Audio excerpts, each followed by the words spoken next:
आलोक प्रधान से बड़ चाकरी करथिले, मोटा अंकर दरमा पाउथिले। हेले चाष प्रेम तांको चाकरीर बंधन रे बांधि पारि नथिला।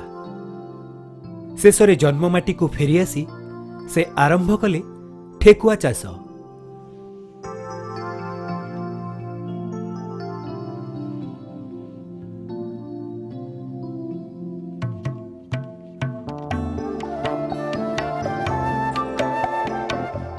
आमे कहूछु खोर्धा जिला टांगी ब्लॉक रतनपुर पंचायत अंतर्गत तालडीह गाँवर आलोक कुमार प्रधान को सफलतार कहानी। जड़े सफल चाषी हेबा पूर्वरु से इंजीनियर थिले, उच्च शिक्षित होई उच्च दरमारे काम करुथिले।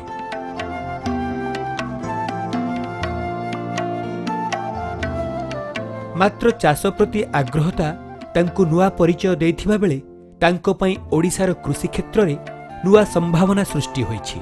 2019 मसीहारु आलोक आरंभ करिसंती व्यावसायिक रैबिट फार्म बा ठेकुआ चाष। MBA पर मु 5 वर्ष पर्यंत टेलीकॉम सेक्टर रे जॉब करूथिली। जॉब परे जॉब रे एतेटा सैटिस्फैक्शन मिललानी। ता परे मु निजे कोनोसी एक संस्था आरंभ करी सेतरे रोजगारक्षम होबा को चेष्टा कली। से समय यूट्यूब रे मु ठेकुआ चाष विषय देखि एथरु प्रेरित हली।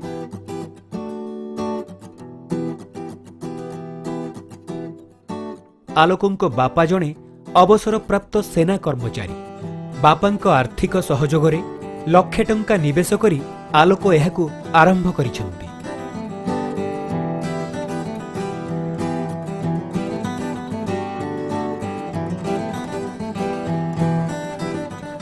ओडिसा रे ठेकुआ मांसर चाहिदा नथिले मध्य देशर अनेक राज्य रे एहार चाहिदा बढ़िबारे लागिछि। ताहाकु दृष्टि रे रखी एही लाभदायक फसल रे से मनोनिवेश करिसंती। यूट्यूब रु ठेकुआ चाष संबंध रे देखि से एथिप्रति मन बळाइथिले।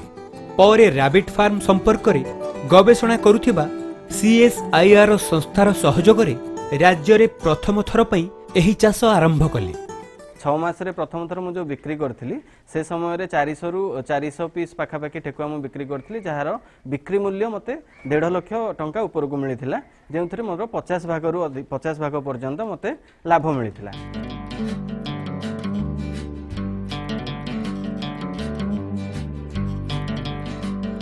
ओडिसा रे उन्नत मानर ठेकुआ मिलु नथिबारु से केरल रो एक घरोई कंपनी रु 6टी प्रजातिर ठेकुआ आमदानी करिथिले।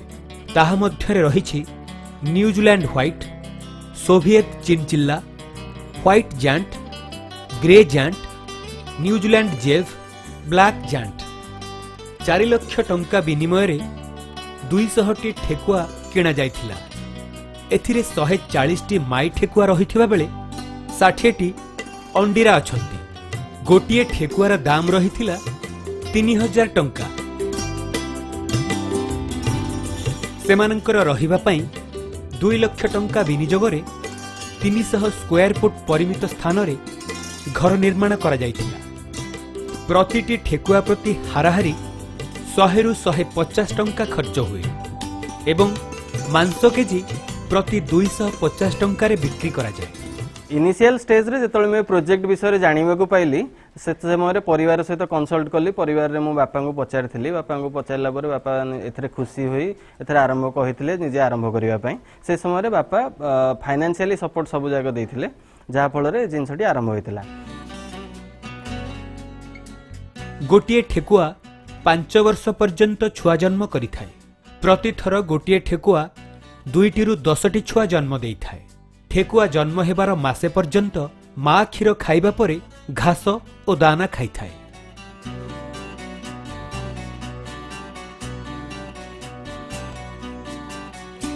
जन्मठारु बिक्री पर्यंत ठेकुआंकर समस्त जत्न नै व्यवसाय को सफल करिसंती आलोक।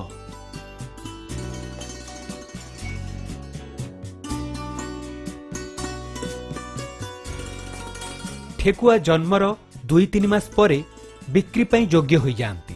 बिक्री योग्य प्रत्येक ठेकुआर ओजन 1.5 केजी रु 2 केजी होइथाय। फଳରେ गोटिए ठेकुआ पाखापाखि 350 रु 400 टंकारे बिक्री करा जाए।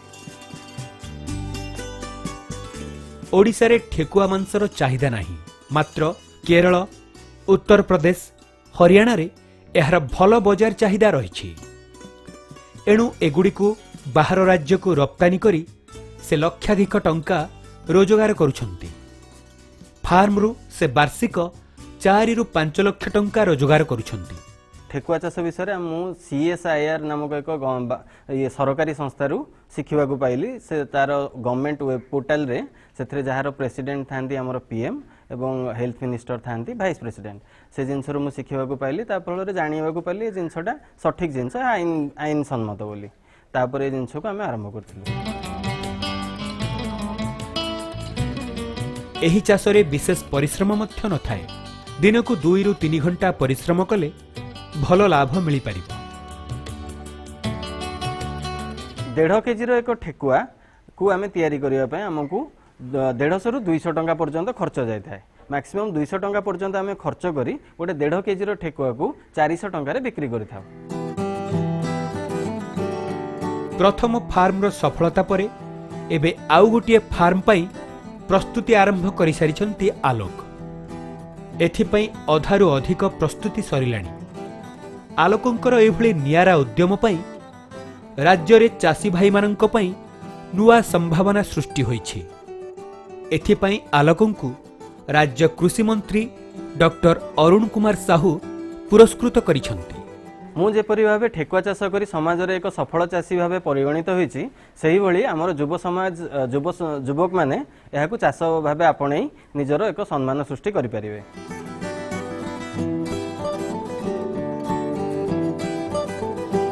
निजे चाष करी लाभवान होइथिबा आलोक एबे स्थानीय शिक्षित युवकंकु मध्य चाष प्रति ध्यान देबाकू परामर्श देउछन्ति।